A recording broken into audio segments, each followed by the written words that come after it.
Roma mata upo se fulu ono, o le molinga o le alofa ma le viinga i le atua. O te whailo atu ia te outou lo tātou tua whawhine o whipe. O le ti a konole o le kalesia o i keni ke rea.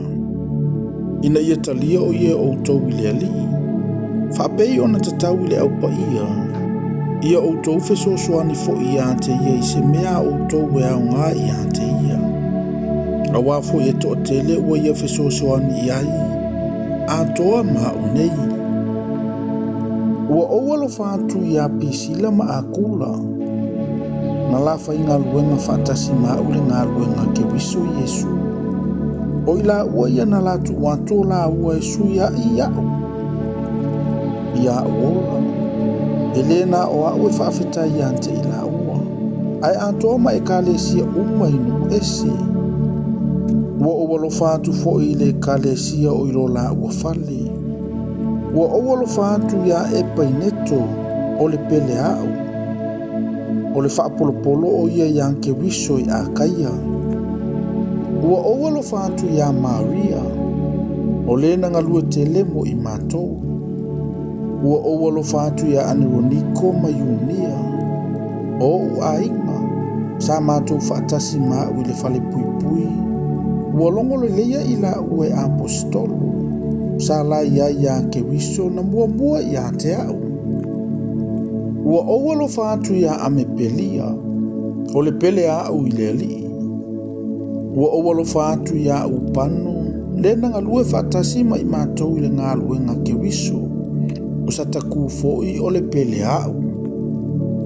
Ua oualo whātu ia Apele. Ua taule leia o ia ke wiso. Ua oualo whātu sa ariso polu. Ua oualo whātu ia Heretiona, mate ainga. Ua oualo whātu ia o isa nā kiso, o e ua ile ali. Ua oualo whātu ia tu whaina ma tu fosa, o whawhinenga ngā lulua i la le ali. Ua oualo whātu ia peseti, o le pele, o le nangalua tele i la le ali. Ua oualo whātu ia Rufo, na filifilia e le ali. Ile malona tina, o loo tina fo ilea. Ua oualo whātu ia Asungerito, ma Whengona, ma Herema, ma Pateropa, ma Heremea, ma le auso o ia te ilatou. Ua oualo whātu ia Filoloko ma Iulia, ne reu fo i malona tua whawhine, ma olumepa, ma le aupa ia ato umo ia te outou. Ia outou fe alofani le feasongi pa ia. Olo alolo whātu ia te outou e kalesia ke wiso. O te aio ia tu fo ia te outou. Le au soe, ia outou vava ai e whaatupu fe vai inga. Ma mea e tausua iai. O mea ia e le tusa mani mata upu awa o inai outou. Iautou liliu ese fo i ante i latou. Awao e whaapea. E le au na i latou ilo tātou wali o Yesu ke wiso. Au latou lava manava. Ma latou whaasese i lonto tangata ua le manatu leanga. Ilo latou whaanene e malofa whaavivi. Awa ua longo atu i tangata umalava lo outou si tai. O lea ute oli ai ona o outou. O te mana o fo i e popoto o tau i mea lelei. A ia vale lea i mea leanga. Ele pine fo i ono soli o satani lalo o tau vae. Ele atua e ona le manuia. Ia iate o tau le alo fatu nolo tātou oli o Yesu ke wiso. Amene.